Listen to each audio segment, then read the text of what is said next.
Hello and welcome back to the Coming of Cage podcast, your Nicolas Cage movie review podcast. This is episode 55 of the show. I'm one of your hosts, Derek, and I have your other host, Ryan, right here with you. That's right. I'm right here with you. It's almost like we're stranded together on a lone desert highway. On the internet. On the internet. That's right. That's right. The information highway, as it were. This week, we are talking about the 1988 comedy Never on Tuesday, which is It is something that exists. It is a film that was made. It is one of the movies of all time. It is one of the movies of all time. It's directed by Adam Rifkin, who went on to do plenty of other things, like Small Soldiers, which I'm a big fan of. It stars Claudia Christian, who people may know from Babylon 5. She's done a lot of stuff. She's been in a lot of video game voices. I mean, she's done everything. Yeah. Lots of Blizzard and Bethesda stuff. Like, you've heard her voice if you play video games. I guarantee that. For sure. Stars along with her Andy Lauer and Peter Berg. And then there are cameos, uncredited cameos from several interesting people. Ryan, who all cameos in this flick? Nicolas Cage. That's the big one. That's the big one. That's why we're here, folks. Cary Elwes, Emilio Estevez, Gilbert Gottfried, Judd Nelson, Adam Rifkin, Charlie Sheen. That's right. Yeah, they're all in it. They all are uncredited, and they are more or less mostly unnamed characters, with a couple of exceptions. Adam gave himself a name, but nobody else really has a name. Right. Nick is Man in Red Sports Car, which is, I guess, fair. Did you notice that in the credits is someone named Cassian Elwes? Yes, so that's Cary's brother. Okay, we were curious about that. He was a producer on the film. I'm assuming that's why Cary came by to kind of, do a favor for his brother. Yeah, because I can't imagine any other reason why any of these people would have done this movie, but yeah, I assume. Yeah, like Charlie Sheen, he had just done Wall Street. I mean, yeah. Should we go back to our normal format? Yeah, okay. So you're right. So synopsis, the movie is about, quote, after their cars collide on a desert highway in the middle of nowhere, two friends and a woman they both like must wait for someone to pass by and help them. Unfortunately, those who do stop turn out to be criminals, eccentrics, or wackos. Yeah, that's accurate. I do feel a little weird calling this a movie. It feels more like I don't know, like a grad school project or something. Yeah. So according to history here, Adam Rifkin was asked if he had a teen comedy script ready to go. And basically he lied and just said yes and wrote it over a weekend. And I mean, it seems like it was written over a weekend. They hired him to direct it. He was 19. This was his first film. Well, it is something. So yeah, the way we usually do this is that I take meticulous notes throughout the filming of the movie, and then later when we do the podcast, I try and figure out what the fuck I meant by that note. Because usually the stuff that happens in these movies at some point gets a little outlandish and out of context. Out of context, it's a little hard to figure out. So, yeah, that's how we usually do it. So, I guess we can start at the beginning. It's a good place. Right away, we start away with a see-through bathing suit. Yep. A woman, of course, because it was the 80s and there was no male nudity in that time in movies. Men didn't wear swimsuits in the 80s. That's right. They all wore business suits to the beach. That's right. Mm-hmm. Yeah, that's how we start the movie, and it's just a random person. It's nobody that makes any sense or has any context in the movie. Nope. Green screen driving right away.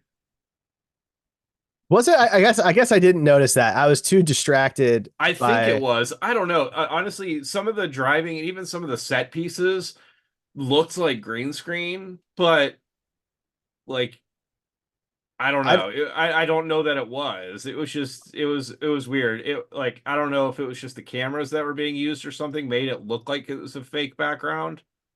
Well, so what's interesting about this movie, its budget was so small, and I wish I had an actual number on this, but its budget was so small that they actually had to use what are called short ends, which are leftover pieces of film from movies that didn't finish a reel.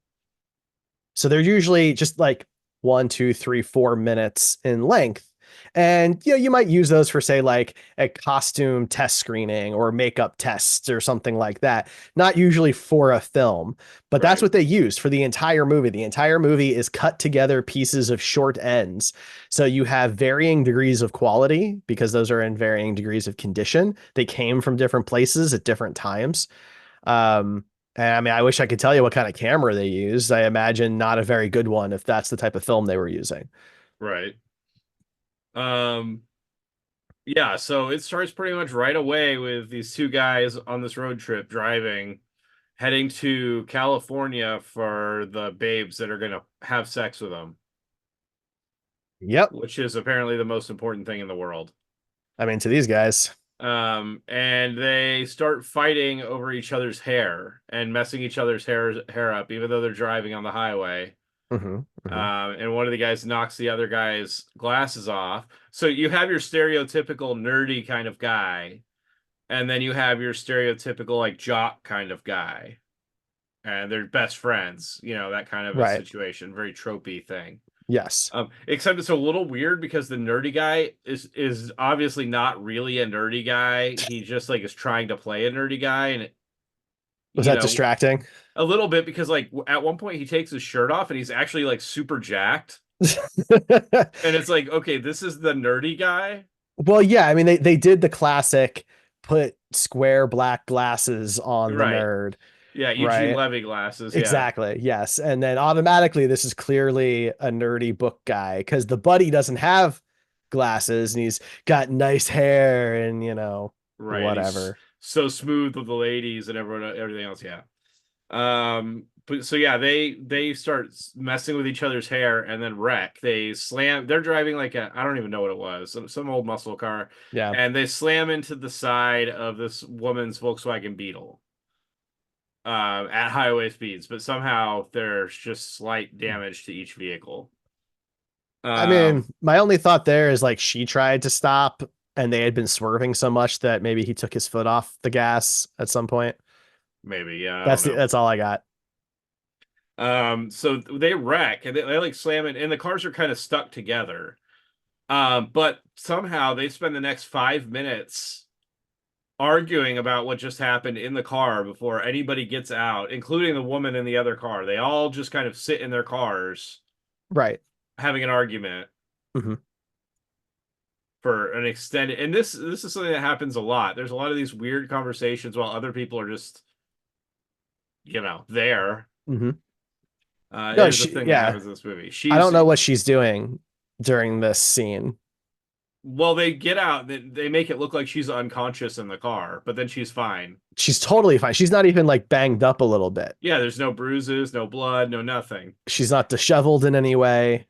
Obviously, she's literally the opposite of that, but we'll get there. Yeah, so they argue in the car for multiple minutes, and then they get out, and she's still in her car, like leaned up against the steering wheel. But then they get her attention, and she's totally fine. Gets out of the car, and we get one of about 20 of the shots of her just panning up from the shoes up the legs and to the body, and all these shots they don't bother going to the face because nobody No, cares about that. They only go up to the breast level. there are so many just breast shots in this movie.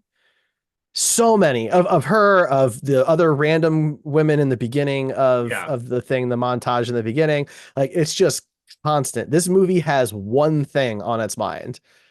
it was a 19-year-old man that directed it. Um, Ugh.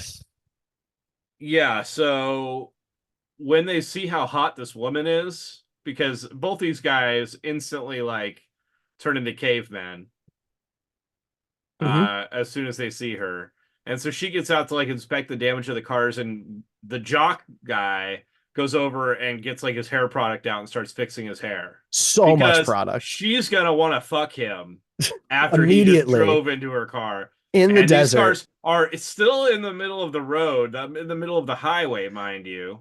God, yeah, They're in the middle of it's the highway for a bothersome amount of time. a long time.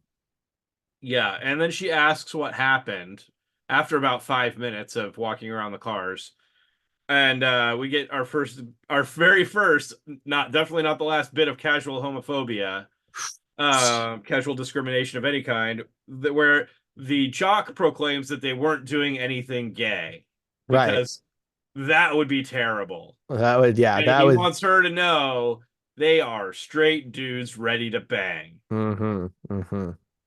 So we get that out of the way. And then, Great. as you always, this is a normal conversation for guys when they meet a new woman, is that they step away from the woman and they just talk about who's going to do her first. Jesus. Normal, totally normal conversation. That's Out in sarcasm. the middle of the desert. They're like 10 feet from her.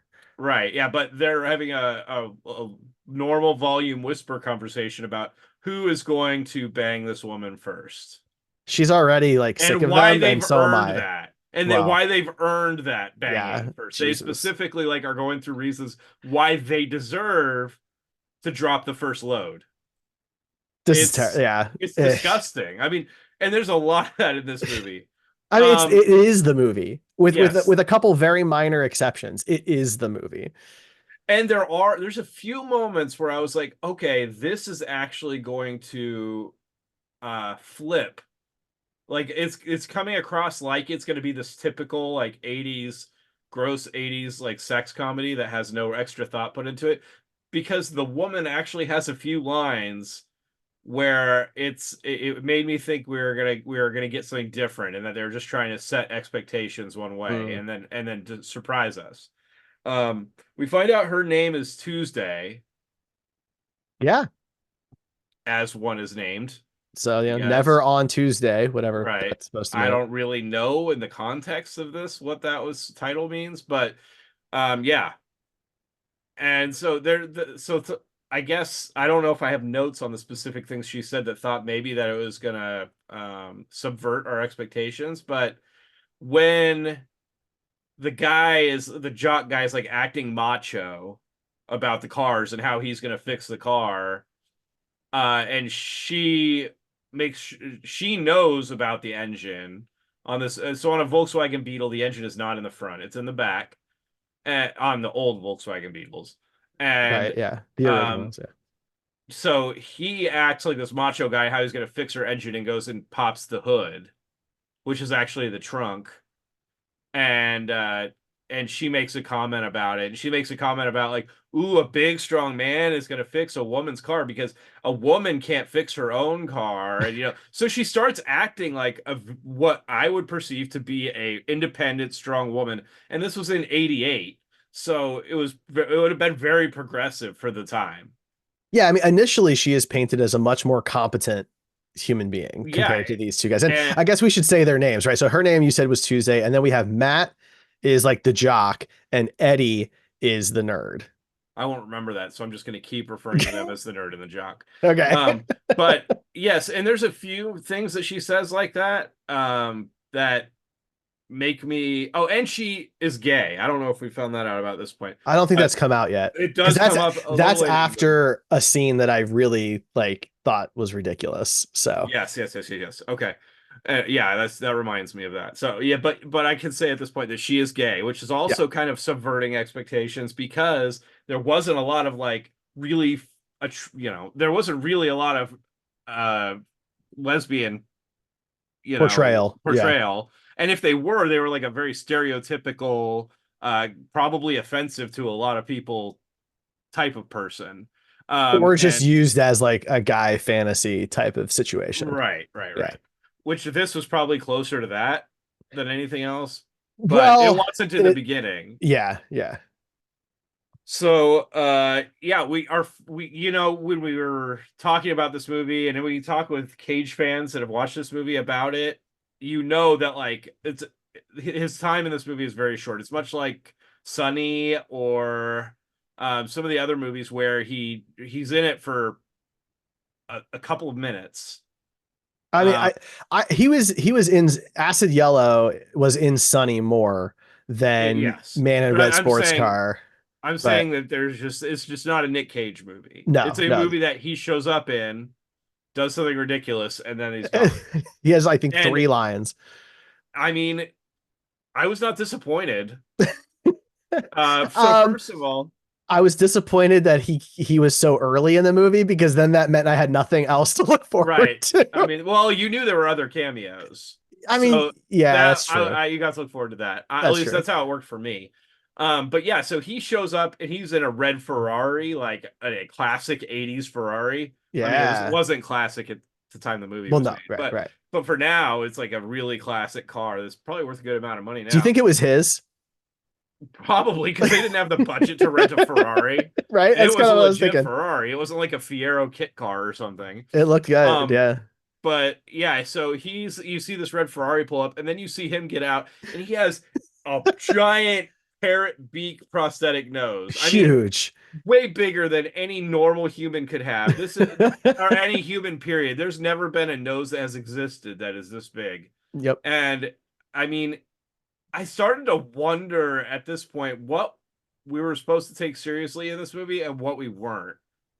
And That's fair. early on, like when you see this cameo, I started going, huh, I wonder if all these cameos are just the actor showing up and them going, just be the most ridiculous character you can be. We don't have a script for you. Maybe for like the guys at the end, they might say, you're the tow truck driver. But Right. beyond that, it's like you do whatever you want. And I think because that was the direction for the most Charlie part. Sheen goes into a character that he's done a million times, a much worse version, but a character that he's done a lot Mhm. for a lot of movies. Nick, of course, went full Nick and did like a giant nose and like a ridiculous accent. I mean, his wig was great. He had like a long, I'm sure there's a name for this, but it's like a bowl cut that's longer. Yeah. Right. And it was this blonde hair. It Which is like was, actually in style these days. That is like it? I think yeah, there's a guy named Oliver Tree that's like a big music star that has a haircut like that. Oh, And really? yeah, All I there's could several. think of was Prince Valium from Spaceballs. Yeah, it's similar to that for sure, but that's kind of an Yeah. in style haircut now, I guess. I don't know. Huh. I've seen people with it. Well, But as a bald man, I don't really keep up with those trends. So, I understand. Yeah, you know. and for our listeners, you may just now be finding out that Derek is bald, so Oh you're yeah, welcome for I that. just dropped that bomb on Yeah, our way to just listeners. drop that out of nowhere, 50 some episodes in. You just got to rip the band-aid off I sometimes, you know. know. And for the rest of the listeners, I have a mullet, and so you can just picture the two of us ridiculous. Anyway, um, yeah, so we get Ferrari Nick Cage. He rolls up. Says like 2 lines with this giant nose and a ridiculous accent, and then leaves. It's like this really high voice, and arguably is the nicest person they come Yeah, across. and I mean, really, he's eccentric I mean, just by his looks, but Yeah, you don't really know. I mean, they don't really get a chance to find out whether he's a crazy person or what, but and he does offer them a ride. Like he's seemingly trying to be helpful. right. And then he leaves. Well, they So, say they don't need help yeah, they said they don't need help because they want because to bang this girl. well, they don't know that the cars aren't running yet. Also, they want to bang this girl. Yeah, the cars are Well, still in the she middle doesn't of the know. highway. Yeah. Cars are still in the middle of the highway. And at some point, she does go try and start her car, and it starts. But then she shuts it off immediately, and they can't start it again. So they have to push the car. She pushes her own car by herself, and the two guys push their car. Uh So that's worth noting. So yeah, my note was Ferrari Cage with nose, and he's gone. Yeah, it's great. So short. I got a good picture of it, I think. So I'll post that somewhere after this Yeah. episode goes out for people. So my next note is staring at boobs, which really, I mean, Ugh. if I had notated that every time in this movie, I would have you filled up the rest of my notebook probably. So then when they go, so she starts her car and it starts, and then when they go back to start it after the Nick Cage encounter, tries to start the car again. And I don't know what they were thinking in the sound editing room, and tell me if this bothered you. But they were like they I think they had a telegraph and they just kept clicking it for like a Oh yeah. telegraph because every time she tried to start her car, it did not. If you've been around cars and ever heard a car trying to start, and like the starter clicking, it does not sound anything like what they were doing, and they were just blasting it. It was just like 5 minutes straight of tap tap tap tap tap tap, tap, a noise that is not realistic at all. And maybe that didn't bother anybody else. It really bothered me. Um, it I was just think I think horrible. the problem for me is at this point I was already kind of done with the movie at this point, and so that was like the least of my worries. Because if Yeah, I I guess. I really like before Nick shows up, that first 10 minutes is bad. It's really, really bad. Well, it And doesn't then, get any better. I well, mean, a except for the couple of cameos. right, a couple of the cameos are really fun, and then that's really it. Like and I guess the ghost story scene was a little fun, but other than that, Okay, I said a little. you're jumping ahead. Yeah. Okay, so yeah, I have my next note was checking the front of the Beetle for the engine because he doesn't know anything about cars, but he has to be a man and try and pretend like he knows something about cars. Staring at legs was my next note. Hmm. Lots of that too. So when she sees the guys staring at her legs, and she starts smiling, and at this point I knew that she was going to like that the fact that she was a lesbian was just going to turn out to be dressing on a cake or whatever at the end, and that she was probably going to like have some sort of romance or something with one of these guys. I mean, you're not far off. I mean, she, spoiler alert, does give them both mouth kisses at the end, and like slow dances with them and a bunch of other weird things. Anyway, but she We'll sees, get there. yeah, we'll get there. She sees them like staring at her legs, and she gets this smile. Like it reminded me of, I think it was American Pie 2, when I don't know if you're familiar with that movie. I just saw the first one. I really like a lot of those like raunchy early 2000s teenage sex movies for some reason, or the sex comedies. I really like those. So I like that movie. Anyway, Okay. there's a scene in that movie where they're painting a house for this couple, and this couple happens to be a couple of very attractive lesbian women. And so when the women leave the house, they go into their rooms and invade their privacy, trying to find like their sex toys or something. It's unclear what they're looking for. So then they hide in the room because the women come back, of course, and they get caught in the room. And when the women realize what was going on, they look at each other and smile because they realize that they can use the fact that they're lesbians to manipulate these guys. And they end up making them kiss each other, make out with each other. They promise they'll make Okay. out with each other if the guys make out with each other. Right. Yeah, that sounds Anyway, familiar. it's like it's a very similar look that they get in their eyes, where the woman knows that in this case that she can use that to her advantage to manipulate these guys in some way. And I don't think that she really does. It's a weird scene, which you already mentioned is a scene you hated, and it was just not good. But she basically sits down or she calls the guys over to sit on the bumper of the Beetle with her, and she sits in between the two of them, and she starts, it looks like rubbing their dicks. I mean, The at best, shot is from it's the upper waist up. thighs, right? The Like, shot is yeah. from the waist up, and you just see her hands moving Uh-huh. up and down on both of their thighs, inner Yep. thighs, She's like talking talking in about, their ears and and like, yeah, like, like licking their earlobes, oh and like, God. yeah, she's like whispering to them and like clearly trying to get them like aroused, and then she like just stops and says, I'm a lesbian or something like that. And And she moves in such a way where they think they're gonna kiss her, but she moves so they kind of bump into each other, right, kind of thing. And like, I don't know, I just felt like that scene was kind of ridiculous. But I mean, I guess I wasn't sure what the rest of the movie was gonna be yet. But yeah, my note was hitting on guys for a big lesbian reveal, which I thought it was kind of stupid that way they did that. But then it did lead into something that also kind of led to maybe me thinking that this movie was going to subvert the expectations that it had laid onto it. Maybe you know what I'm coming up with. But guys ask why she's a lesbian, and she asks, why are you straight? yeah, which I was like, okay, all right, we're gonna get into something a little deeper here, Mhm. and we're gonna like be able to explore something. This movie is way ahead of its time if that's what it is. Guess what? It's not. It's not that. That one line is great, and that's all you get towards this woman, uh, you know, trying to explain what sexuality is to these guys. Hmm. Um, and then we get more casual discrimination against gay people, People. Yep. essentially. Hmm. Yeah, women and men.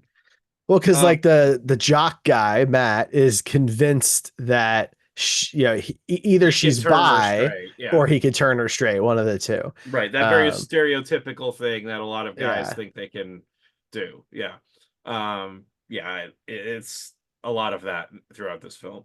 But then we get the first of probably 20 weird fantasies God, each one that is worse than there's the one one before that's it. the by far the worst. But this one, this is the pool one.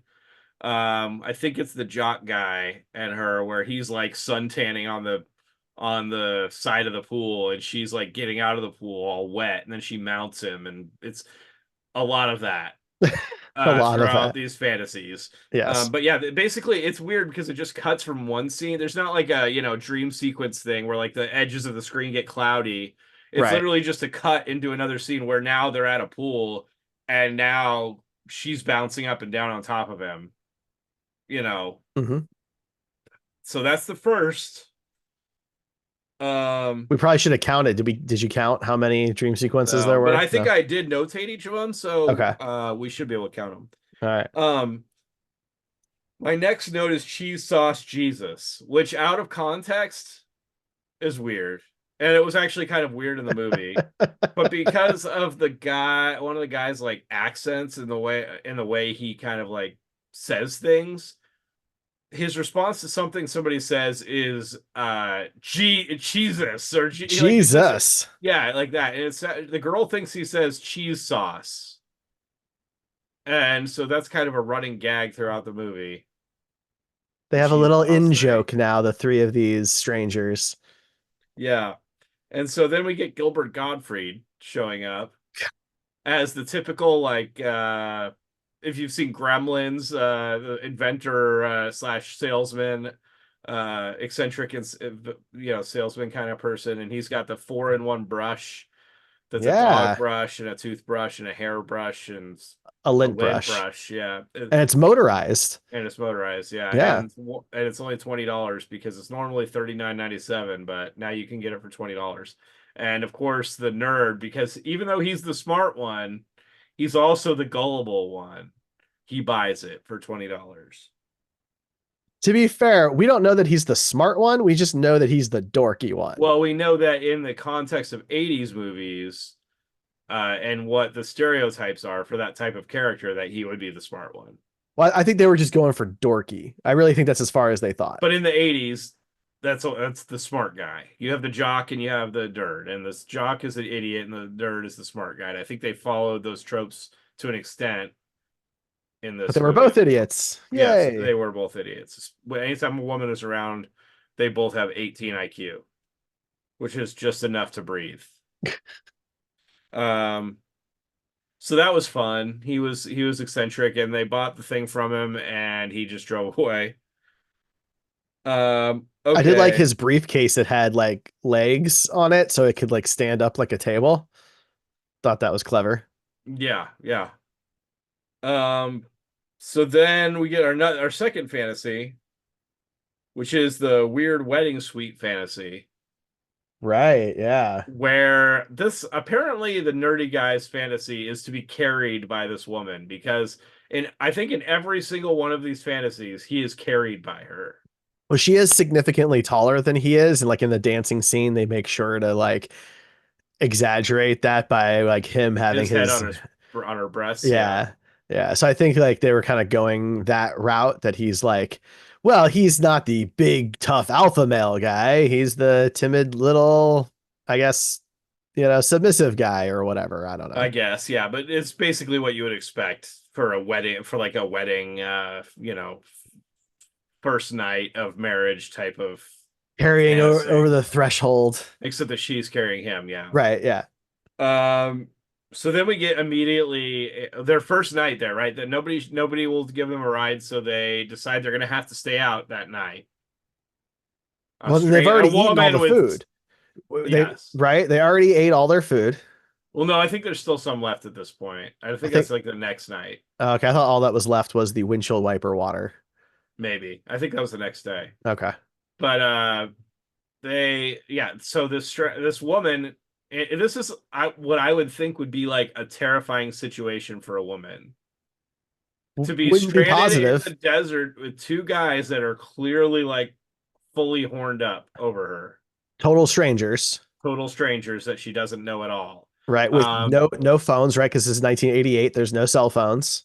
right. But instead of trying to like diffuse the situation and make them go off on their own to sleep, she immediately like they start a campfire and she asks about sex stuff as if they aren't already horned up enough. Yeah, she brought it up, which I thought She asks about was an losing their odd virginity. choice. And then Yeah. she talks about when she lost her virginity to a woman, which to two horny guys is probably like you just lit the stick on the dynamite like in a more realistic situation. But it was yeah, it was fine. I mean, I don't really understand why. I guess because it was it's supposed to be like an 80s sex comedy. I don't even know if comedy is what this was supposed to be, but IMDb calls it a comedy drama. I don't yeah. know. I mean, it's a TNA film is really what it is, except there's only one woman character. Yeah, So, and there's not really that much T or A other than I like mean, in clothes, I guess. there's a little bit. A little bit, yeah, but Yeah. anyway, yeah, that they get the sex talk they can't fire and she talks about how she lost her virginity and they ask where this woman is now and she immediately goes, "Oh, she's dead." Yeah, right? Talk about a boner killer, for these Jeez. guys.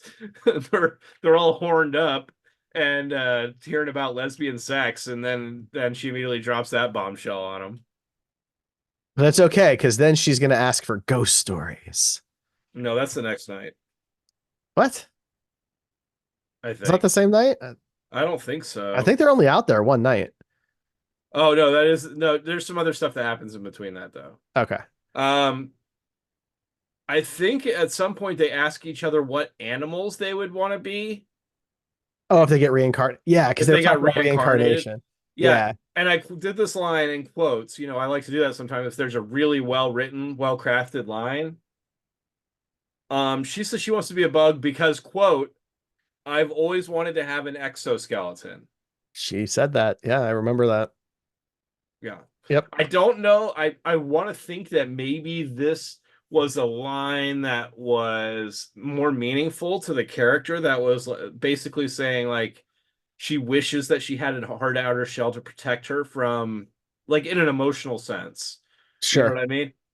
I don't It think was a that's what it metaphor. was. I don't think that's what it was. I You just think it thought she was was being just weird. a weird ass fucking line. Um so then we get our first nudity of the movie, like real nudity. There was a see-through bathing suit early on, Right. where you could see everything, but there's still technically clothes on. But then we get our third fantasy, Hmm. which is the shower sex fantasy. Yeah. Yeah. So that was something. And they're alternating. So it went, Matt, then Eddie, now Matt again. Yeah. They're both in on it. So yeah, they have that. And then they start doing the ghost story thing. And apparently the nerdy guy is like the best at selling ghost stories. And so Well, he it helps if starts you bring a fog machine. yeah, So, he starts to tell his ghost story and he says it was a foggy night, much like tonight. A huge wave of fog just rolls in around them. And again, you're left questioning, am I supposed to be taking this movie? What is this supposed to be a realistic depiction or is this a cartoon? yeah, I don't know. And you I never don't get an know. answer to that No. because he starts telling the story about zombies. Um, but basically it's a zombie story. It's not really that great of a ghost story, if I'm being honest. But they like as he's telling it, they have like zombies rising up out of the desert behind them, Yeah.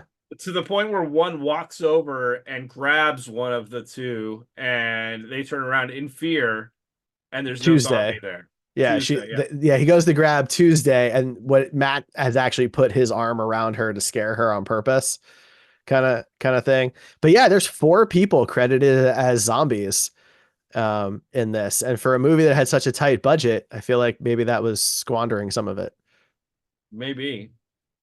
Um, so then they start slow dancing for some reason. for some reason. The guy just now is bringing out a boombox.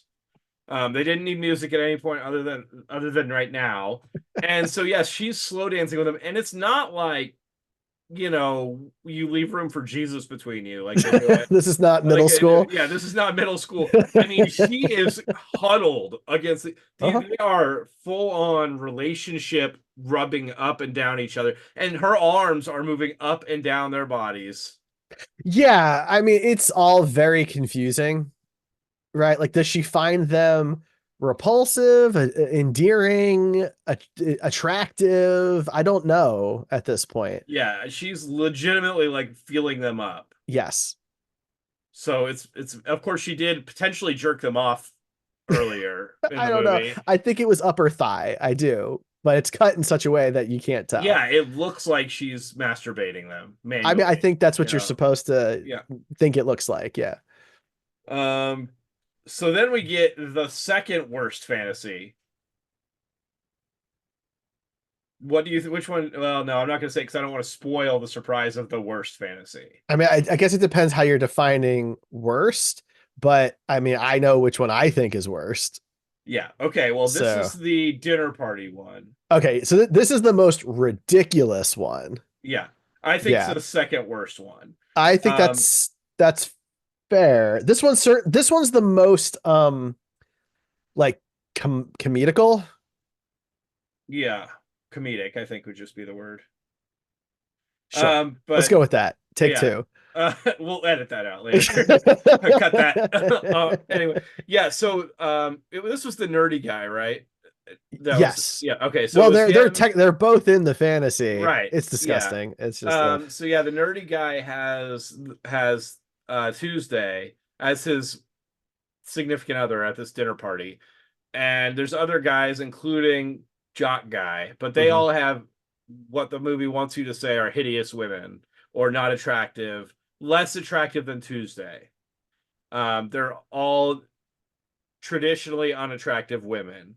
They're all definitely a lot older Yes. than the guy that they're paired with, to kind of exaggerate that point.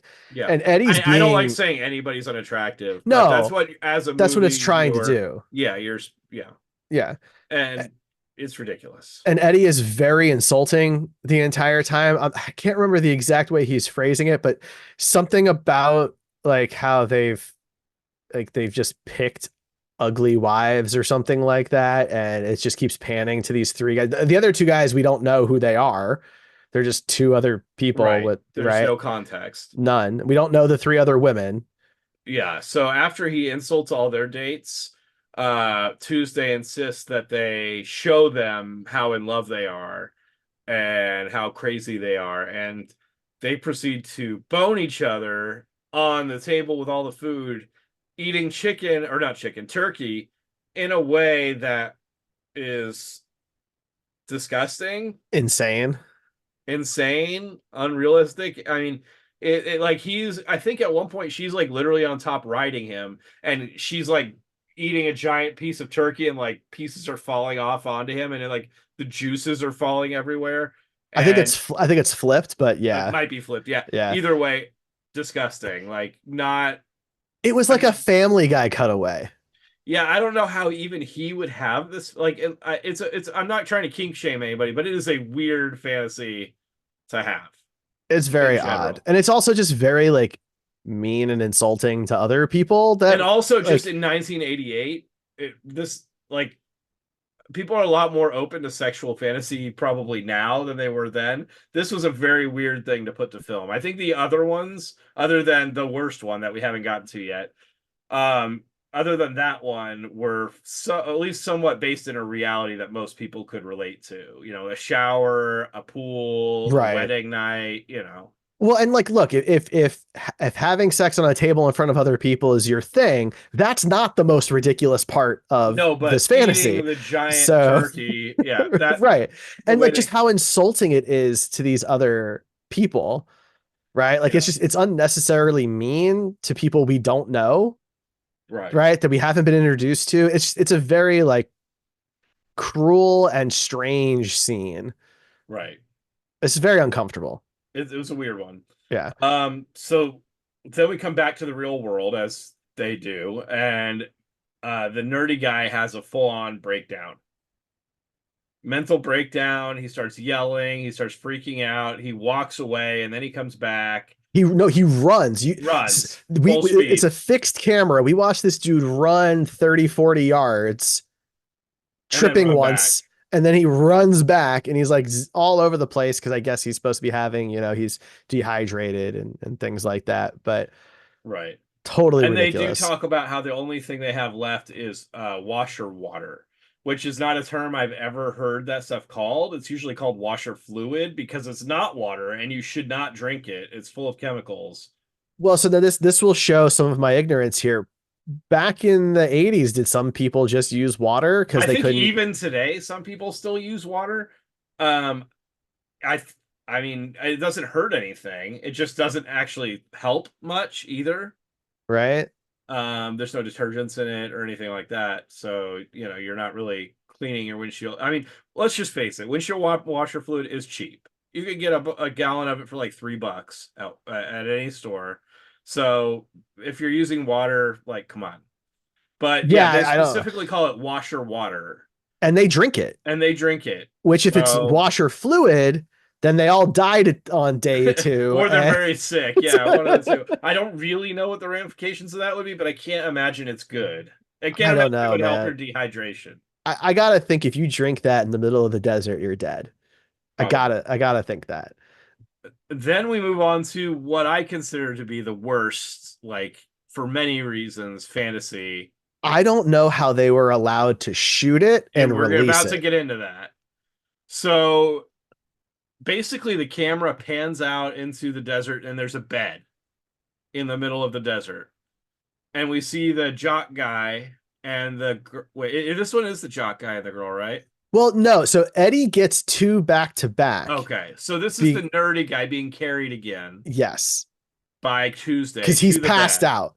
Right. So the idea is so he's passed Oh, out that's from right. exhaustion, and the hallucination begins with her saying like that, like I know what to do or whatever, and she Right. tells Matt to go away. And for a moment, you don't know that it's a fantasy yet. You think she's just gonna like kiss him or something to wake him up. If Yeah. only. Yeah, because that's how real life works. Uh, Um, that would have been better than what we got. yeah, so she carries him over to a bed that's in the middle of the desert and starts making love to him. She gets on top of him, has her clothes off, and is naked. And as soon as she starts riding him, for lack of a better term, a bunch of ballerina children, Mm-hmm. like They're legitimate children. children actors, You don't come get a great out. look, but they have to be like 8 to 12. They come out of the from the side and they start circling the bed and doing ballerina dances while a topless woman is riding this guy on the bed. Uh-huh. The whole time. And For a this is a long time. real thing that happened in the movie. We are not making this up. This This is an actual scene. actually happened in this movie. Yeah, I should And have found like a time code or something, but it may be one of the weirdest things that we've had happen in any of these movies so far. Just because of how ridiculous the situation is, but then also how they actually could put this to film and release it as a movie. I This don't know how. particular part. Yeah, I mean, like, I know laws were more loose in the 80s, but I don't know how this would have gotten through like the censorship and stuff like that. yeah. Because it's an R-rated film. It's not NC-17, it's not X, right, or anything like that. It's an R-rated film. To my knowledge, no special effects were used to like superimpose people that were shot at different times or anything like this happened. Yeah, in the 80s, when that type of stuff, the superimposing and things like that happened, there would be like, it wasn't very good, right? So you would Right. have like a black seam line usually. It was pretty easy to tell when something was digitally changed in the frame, and there was nothing to make it seem like it was. Exactly. And so they shot this together, and like you're saying, like not like she is she's at a minimum she's topless at a minimum, right? And they're simulating sex Yeah. while these children are going around in circles. It is like it, it's just kind of awful across the board. It's bizarre. It was very confused at first. I'm like, this isn't what I'm watching. Like I'm missing something Why here. is Like this his sexual I fantasy? don't fucking know, man. I don't. It was I definitely so think that this is probably like gave me the strongest reaction to anything that we've watched from a Nick Cage movie so far, because it was, there's so many questions about it, including ethically, yeah. Well, but I like think that's also in the context of the story. well, it makes no sense. Like if you want to like focus on the different pieces of it, narratively, it's nonsensical, right? But that's a lot of the movie is just But these nonsense. also, Like is it supposed to be that way because of the heat exhaustion? I mean, maybe, but then you have to look at the other side of it as like, how was this okay to shoot and release? And I don't know how you can answer that unless somebody who made that film can come to us and tell us that those things were shot separately. Yeah. Then I don't like know how that's like not a more well-known thing, because it's such something that's so outrageous in this movie.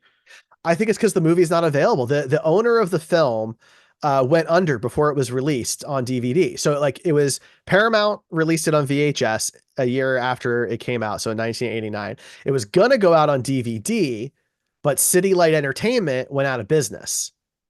And basically nobody has the rights to this movie. That's why it's not streaming anywhere. We watched it on YouTube because I think nobody cares that somebody has put it on YouTube, Yeah. right? There's no DVD ever, so there's no Blu-ray or anything like that. It was released on VHS and Laserdisc, but they're very like you can find them for a lot of money. So I don't think anybody has watched this movie in 35 years. Maybe not. I don't know. It was, I don't want to spend too much more time on that, but it Yeah, was outrageous, and it's I terrible. just Yeah. was blown away how this happened in a movie. Um, but on the plus side, it did give us women on top sex for our bingo card. Yeah. So we did find out earlier in the movie that she's a photographer. Yes. So at this point, he wakes up and everything's fine. He's totally okay. And so she sets up her camera to take some pictures of the guys. And then the guys, in turn, want to take pictures as well. Well, when the jock guy gets the camera, he acts like he's taking a photo of her, and she's posing for the photo and everything. But then he just zooms in on her breasts and takes a picture of her hard nipples through her shirt. And Which we see a lot of, by the way. yes, It's because she owns 17 different changes of clothes in her Beetle, but she doesn't have any bras. and it's apparently very cold out in the It's very sweltering cold. desert Well, deserts do get cold at night. at night. Yeah. Not so much during the day, which is when the nipples are at full mast Well, from because being everything that's fighting. being portrayed is extremely hot during the day. Right. I just They're want to throw that out. dehydrated and everything else. Yeah. But they made sure that we all could see this as much as possible. So then we get the But like, nobody by can the way, assume. like this is 1988. This is not a digital camera, so it's not like he can delete the photo that he took. She's Right. going theoretically, she's going to develop this film and see this shot, and it What she's also not going shows to, but yes. well, but that in the moment they don't Yes. know that yet, right? So like at this point, there's supposed to be little moments of growth. They're becoming friends, right? They're confiding in each other, they're trusting each other. There's a few moments where you feel like maybe the actors were just having a good time, right? There's some smiles and stuff. And then this happens, you're like, oh, this guy is learning absolutely nothing. Right. Nothing. There's been no character growth. Zero. Um, so then we get what every 80s sex comedy has to have: shaming of the virgin. Oh, God. Yeah, the jock admits, even though he said earlier in the movie that he had boned so many girls and whatever else, It reminded me of like the 40-year-old virgin when he's like, "Oh yeah, boobs really feel like bags of sand. It's so nice." You know, that whole thing where he's like talking about how he did this girl. Anyway, but now we find out that he's a virgin, Yeah. which is a big reveal. Nobody could have ever seen this coming. And then they immediately start shaming him because even the nerdy guy has had sex. Yeah, he gets pretty upset, and they're both surprised that he's upset by this. I Yes. wasn't. And then she goes to have a conversation with him and talk to him about how it's okay and everything else. And I have another quote here, which was some great writing. What do you know about relationships? You're a lesbian. He says that. And her response, she is so fucking patient with these guys. Yeah. Why? Why is she so nice to these guys? There's no real reason that I can figure out why. She is just so patient. She doesn't like, she kind of ignores that he says that and provides like as if he had said a legitimate thing for her to respond to. Yeah. But he said this completely horrible thing and she just takes it. And then Charlie Sheen shows up. Ugh. You know, this is very typical Charlie Sheen role. This could have probably been the same character that he played in Ferris Bueller's Day Off. He looks almost identical, similar wardrobe. Yeah, just some stuff happened after Ferris Bueller. Right. You know, He I liked drives his look. Like at a first, I was like, black oh, Cadillac. he's got the scar in his face, his eyes messed up. I'm like, okay, okay. And then it just Yeah, it goes turns out downhill. he's like the most homophobic person that has ever lived. Yeah, Um, he uses the F slur and like, I mean, he says it like 20 times. yeah, and keep in mind that he's only in it for like 3 minutes. Yeah. So it's almost every sentence. Yeah. And he also, I have it in quotes, I drink your bathwater. He says that. Oh, yeah, to So he was Tuesday. way ahead of his time with that because, nowadays some women sell their bathwater. Maybe that's where the idea came from, is It could never have on been Tuesday. they watched Never on Tuesday and were like, "Oh, this homophobic guy, he's He got the knows. idea." Yeah. Yeah. He also says, and I think this is an important quote. You probably know exactly the one I'm going to say. I used to rape guys like you in prison. Ugh. Yeah. What just I was just letting that marinate for a second. No, it's like he came on set and was like, all right, so tell me everything that's happened in the movie so far. And then he listened to it. And he was like, okay, I'm gonna be worse than all of that in 3 minutes. Yes, I'm going to make these guys look like they're actually good guys Right. That was his by job. being His job was to so make them seem like terrible. the heroes. Right. Um so yeah, he steals everything of theirs essentially. Well, because He's he puts a knife to Eddie's neck. yeah. It's a switchblade or a butterfly knife, excuse me.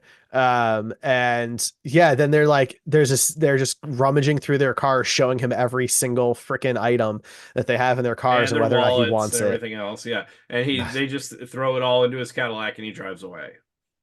And then I Um do want to point out that Eddie, the dork and nerd, is of course Jewish, yeah, and he makes it there's a right? Jewish There's a something. menorah. There's a menorah in the car that That's what it was. Yeah. was given to him by his mom or whatever, right? And I don't know how to feel about it because on one hand I'm annoyed that they use that kind of stereotype, but Charlie Sheen's character wants the menorah and steals Yes. it, so he finds that valuable because he doesn't take everything. So He I finds don't it fucking valuable know. because it looks like it was gold. I I'm mean, assuming. maybe I don't know. It was a very weird. Like, why do you have to make the nerdy dorky guy Jewish out in the desert? Nobody like. Why does that matter? It's all around weird. Yeah, the whole Like, thing is a weird situation. But less weird than what happens next when Judd Nelson shows up. oh god. He's playing a motorcycle cop with a Hitler mustache. That okay. Was the mustache supposed to be fake, or do you think it was just falling off? I don't know, but he just went and started acting ridiculous. Like all these cameos, they just did whatever they want, I didn't and realize it was including him him. at first because of how like ridiculous he was being. I've never seen him like Yeah. that. And he was on a motorcycle, so he couldn't really give any of them a ride. He might have been able to give one of them a ride or something. Right. But he says that he's taking a report about the theft, and then he says he's going to call a tow truck for him. And And you're he's not really making sure. remarks too, by the way. Like Yeah, there starts to be this thing on the second day where everyone's like, the two of you and her spent the night in the desert alone. Ho ho right. ho. The Like whole kind of thing is, thing. yeah, yeah. I don't know. What do you It's. think? They just had an orgy for 12 hours? Like what do you think happened? I mean, is that not what would have happened if you were there, Derek? Obviously. I Obviously. No, mean, no other options. are you gay or something? Come on. Clearly. I mean, sorry, that was in the context of the movie. I'm not trying to hate on anybody. Anyway, But that's what the movie's trying to tell you yeah, is exactly. obviously they all had sex all night long. And being gay is bad. Yes. Yeah. Um, yeah, so he shows up and he's completely acting ridiculous. You kind of don't really know if he's actually gonna like call a tow truck Well, because he pulls the gun out on Eddie. as a joke. I mean, but like it doesn't come off as a joke. No, but he acts like it's a joke Yeah, afterwards. afterwards, yeah. But in the moment, I'm like, holy shit, like what the fuck is happening? Yeah, it's a weird it's a whole the whole thing is weird. But anyway, yeah, he says he's gonna call a tow truck.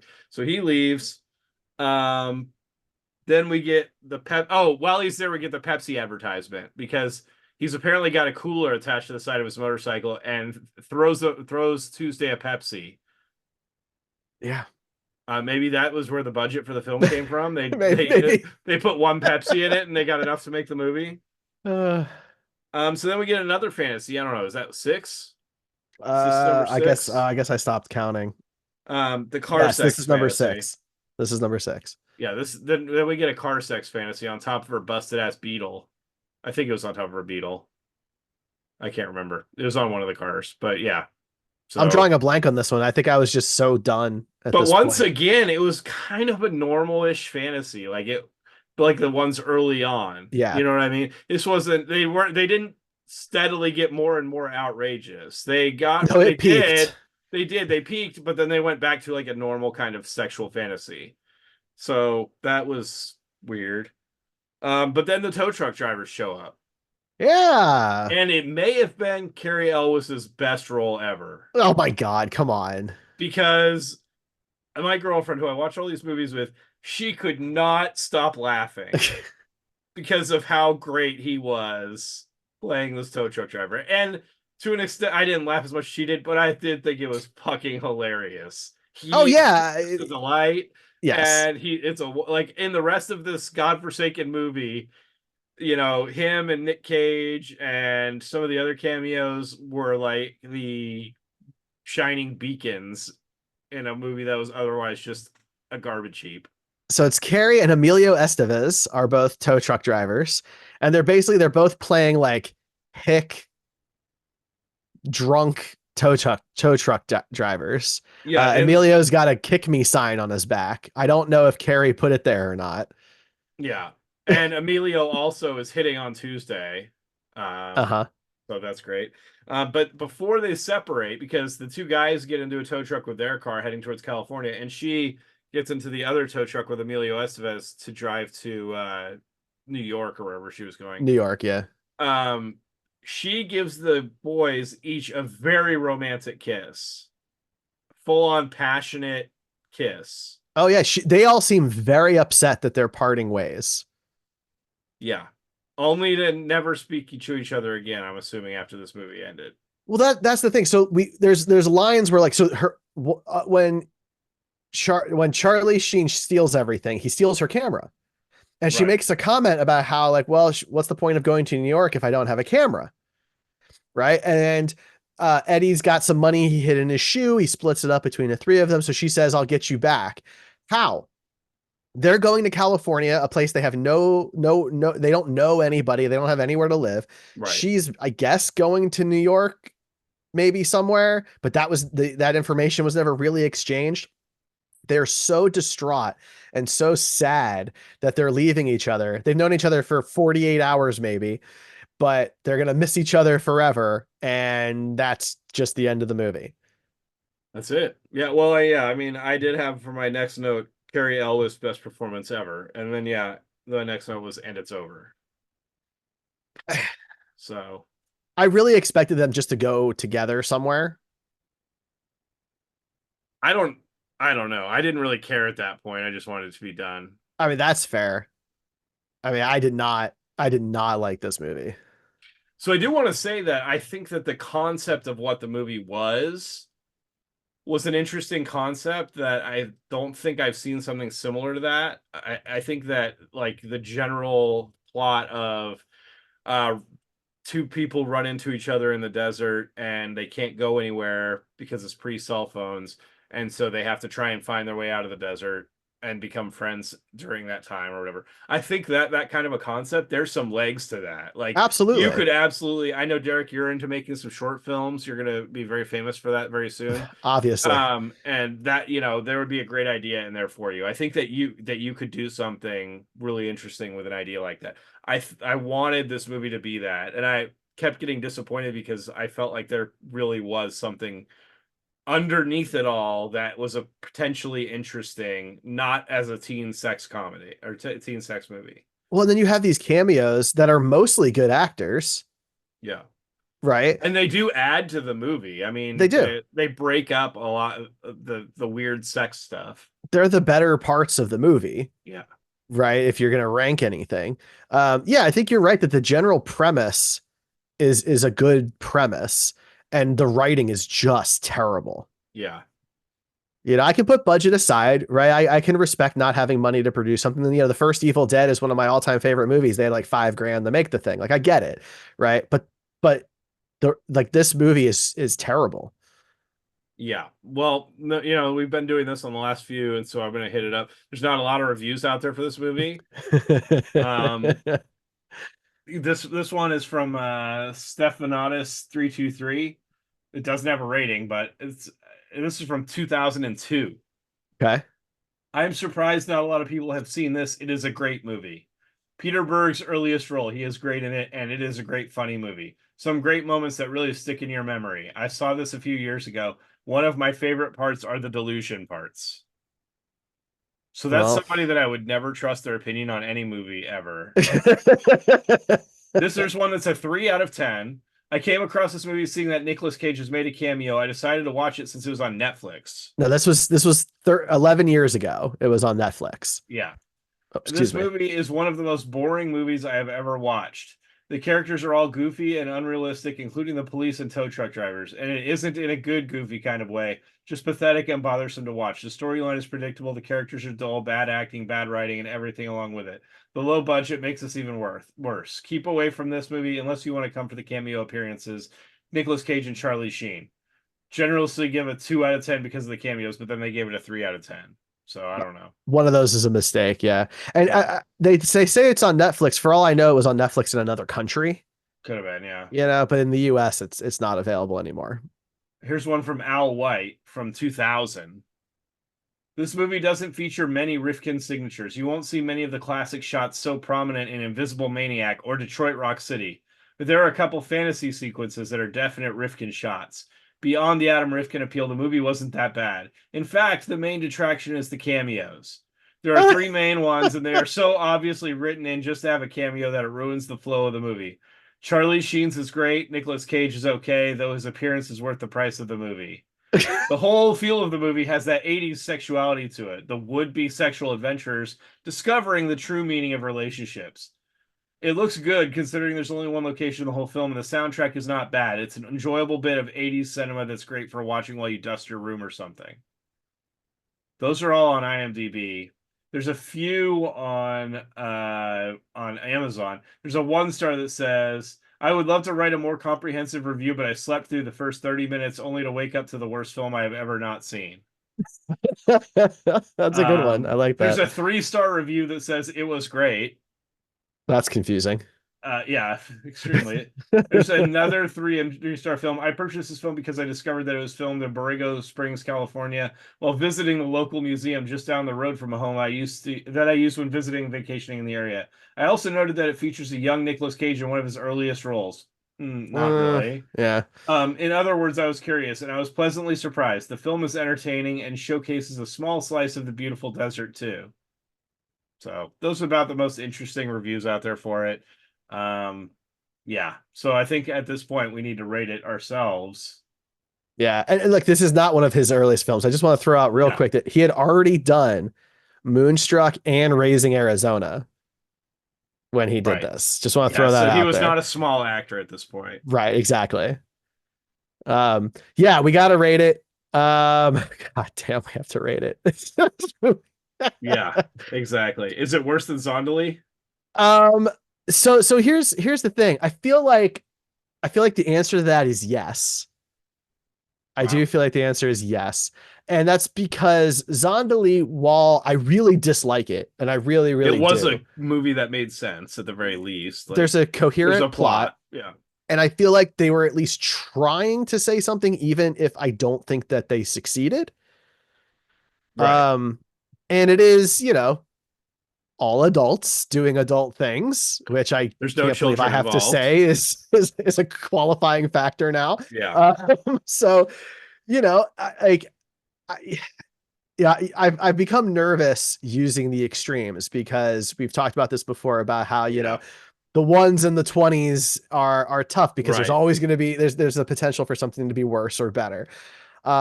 I gave Zondali a 3. That's my floor. Zondali, Prisoners of the Ghostland. I'm sorry, 2. I'm sorry.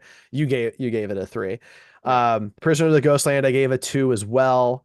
And those are my two lowest ones. So I think I have no choice but to give this a 1 because I think it's worse than Zondali, and I'd rather watch Prisoners of the Ghostland. Okay.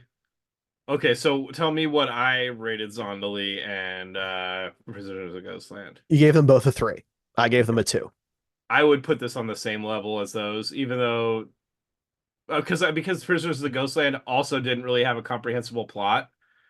Um, and I was fine with that. I think that there could have been there were a few lines in this that were good. Where the rest of the writing was bad. I liked early on Tuesday when she was being more independent and not just like penis crazy.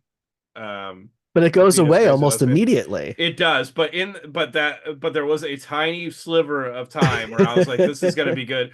And that makes me I'm gonna put it at the same. Actually, I'm gonna put it at 2 because I Okay. I would rather watch Zondali or Prisoners of the Ghostland than watch this again. And I So agree with you there because like Prisoners of the Ghostland, as difficult as it would be for me to explain that movie to a person, the set design is really cool, yeah, the artistry in the movie right? is really good. Yeah. Some of the shots are really strong and unique, You get right? an exploding testicle from Nicolas Cage. There's some There's a Toyota Celica. the costumes are pretty cool, right? The movie to me makes no sense, which is why I rate it as low as I do, right? But it has some things that it did do that I think are cool. I This think is there's a like, specific type of person that would really enjoy that movie specifically, but yeah, we are not those no. people. But yeah, I think that there's not really a type of person. I guess there is based on the reviews, but I think it would be harder to find the type of person that would go, this movie is a 10 out of 10 than it would be for Prisoners of the Ghostland. I agree, Yeah. and Zondali, like, you know, it, yeah, There was some charm to the movie, mostly because of specific actors that were involved rather than the content of the movie. yeah, Judge Reinhold, but right. you Judge know, Reinhold, yeah. yeah. So I'd say it too. I thought like at least the characters go on like an actual journey Yeah, in Zondali. You watch their relationships change until you get to the end and all that. Whereas like right. with There this, was change between the beginning and the end, but yeah, they're the same people in this one at the end. except The now they're beginning. sad that they're not going to be together anymore And they when have less money. Yeah. and they have less money. All right, so that's a 1.5 then on quality, which certainly makes this our lowest rated movie now. Right. But we have to do caginess, which is hard because he's only in one scene and has about 3 lines, but it's a pretty But eccentric character. the entirety of his time in the movie is extremely cagey. Extremely. So what are you thinking? I don't know. I think can we put like brackets on it that say 2 minutes of the movie? Because if we do that, it's like an 18. I mean, I think we have to just, you know, his performance. How cagey is his performance, I mean, it's got to right? be an 18 or a 19, right? I Well, mean, I mean, let's see. What are some of the high ones that you've done? You gave a 17 to Mandy. Um, we gave 20s to Vampire's Kiss. I Those are the don't think it was highest. on Vampire's Kiss level, but No, I mean, it's definitely near Mandy. I would probably put it like an 18 18. Okay. for his I performance specifically. I Yeah. agree. I agree. I was actually thinking an 18 as well. Yeah, I So, think that comes in brackets because he was in such a small part of this movie. It's similar to Sonny. What did we do for Sonny? for Sunny, we gave Sunny a 15 and 13. Okay. I So he mean, I can, think that's in line then. I yeah. think, yeah, So I think that's fair. Um, Acid Yellow is a pretty cool character, that's though. true. But anyway, all right. So a 1.5 on quality and 18 on caginess.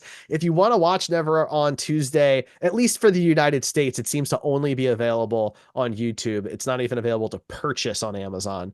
Feel free to Um, just skip to the cameo parts. Uh, that's my recommendation. I mean, Yeah, like you could probably skip the Charlie Sheen one, yeah, it's pretty but bad. The one good thing, the one saving grace is I didn't get any commercials. me either. Yeah, So I'll take that win. But yeah, so now we have to figure out which movie is going to replace Never on Tuesday and join the Wheel O Cage. So joining the wheel is knowing, which I have not seen. So knowing joins the wheel to find out which Nicolas Cage movie we're going to talk about on episode 56 of the show. You'll have to watch the Wheel O Cage. You can go to comingofcage.com for all of our links. You can subscribe to us on your podcast app of choice. You can watch us on the Derrico Studios YouTube channel. If you do that, you'd already know that I'm bald. It wasn't a big surprise to sure. you, but yeah, we are out there on all the places. So go ahead and check us out. Ryan, anything else on Never on Tuesday? No thanks. All right, we'll catch you next time.